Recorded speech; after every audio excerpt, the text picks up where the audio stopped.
কিছু গবেষণায় দেখা গেছে রমজান মাস ওজন কমাতে সহায়তা করে। অপরপক্ষে দেখা যায় অনেক সময় রমজান মাসে আমরা খুব বেশি খাবার দাবার ইফতার এবং সেহরিতে খেয়ে থাকি, সেটির জন্য কিন্তু আপনার ওজন বেড়েও যেতে পারে। এখন আপনি রমজান মাসে রোজা রেখে যদি ওজন কমাতে চান, তাহলে আপনাকে যেই পদ্ধতিটা অবলম্বন করতে হবে, আপনাকে ব্যালেন্স ডায়েট খেতে হবে। বেশি পরিমাণ খাবার দাবার খাওয়া যাবে না। আমাদের যে সংস্কৃতি দেখা যায় সারাদিন রোজা রেখে আমরা ইফতারিতে ফিস্টের মতো করে বসে সব ধরনের খাবার দাবার এবং ভুরি ভুজ করি।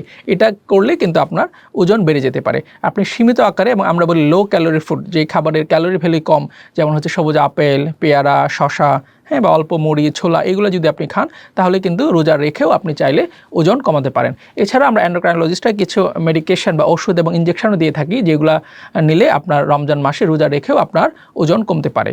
আর রোজা রেখে আপনি ব্যায়াম করতে পারেন। রোজা রেখে ইফতারের পর যদি আধা ঘন্টা বা 45 মিনিট আপনি জগিং করেন অথবা জিম করেন, সেক্ষেত্রে কিন্তু রমজান মাসেও আপনি চাইলে রোজা রেখে ওজন কমাতে পারেন। আর সেহরিতেও আমাদের পরিমাণ মতো খাবার খেতে হবে। আমরা যদি বেশি পরিমাণে কার্বোহাইড্রেট খাই, তাহলে সেটি কিন্তু আপনার ওজন বাড়াতে সহায়তা করতে পারে।